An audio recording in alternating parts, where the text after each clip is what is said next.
We just mentioned Scottie Scheffler, who had a breakout year in 2024. He is back in action this week, still looking for his first victory of the year at the CJ Cup Byron Nelson at TPC Craig Ranch. If you have not been paying attention, this has been one of the easiest venues on the entire PGA Tour schedule. The last 4 years since TPC Craig Ranch has hosted this event, 25, 26, 23, and 23 under par were the winning scores. You're having early week thunderstorms that have disrupted play during the Pro-Am on Wednesdays, what figures to be another bomber's paradise, even with the overseed, even with the design team coming in and tightening some fairways. Is this, Rex, the week that Scottie Scheffler gets it done, or are you looking at someone else? No, I think Scottie's the obvious choice. And this is going to help me actually, because I'm going on Golf Central tonight to have this exact same conversation. So let's workshop some ideas here. Yes. I mean, it seems obvious that he's going to win eventually. There is nothing in his body of work so far this year that suggests he's not going to. You look at his last 4 starts, T8, 4th, T2 in Houston, T20 at the Players Championship, T25 is his worst finish this year. I've said this numerous times. If that's rock bottom, should we all be so lucky? I do find it fascinating when you start to look at the difference in stats. And if you transported both of us back to last year when he was in the middle of his run right now, it would have been probably really difficult for both of us to identify exactly what separates him from the rest of the class. I mean, you can quantify certain things strokes gain wise. The fascinating thing to me now is comparing where he was at this point statistically to where he is right now. You suddenly can quantify it, and it's percentage points.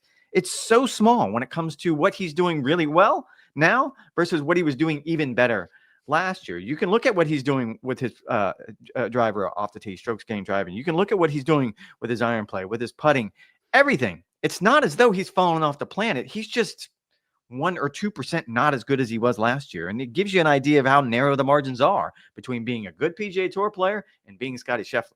Yeah, like there's marginal incremental differences year over year. If you're Scottie Scheffler, you do not want to have a track meet as a tournament that you're probably going to get back on track. Anyone can have a hot putting week. Those sort of conditions, soft, gettable, ball in hand if you're in the fairway, like those do not help separate the best players from the run-of-the-mill PGA Tour players. If you're at that level, you can shoot 25, 30 under par and not think anything of it. I think the biggest difference, Rex, is that Scottie Scheffler is not making as many birdies as he was a year ago. You talk about sort of the minute differences. Last year, he was tops on the PGA Tour in birdie average at 4.88 birdies per round. That was tops on the tour. This year, it's 4.28 birdies per round, which is 23rd on the PGA Tour. Again, those are minute differences, but when you're still leading the PGA Tour as he is in bogey avoidance, so he's not making mistakes, he's not making bogeys, he's not dropping shots. If you're not making as many birdies, it is going to be much tougher for you to win. 4.28, 4.88. That's a half stroke per round.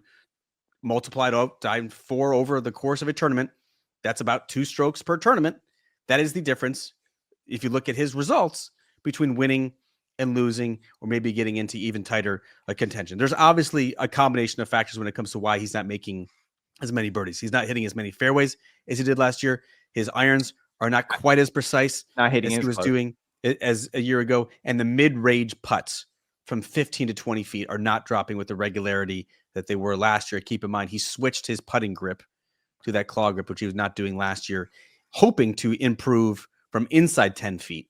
That has certainly come to pass, at least over the 8 starts that he has made in 2025. But the mid-range putt, again, if you're hitting your irons well, you've got 15 to 20 feet all day. That's the range that he's not doing so with regularity.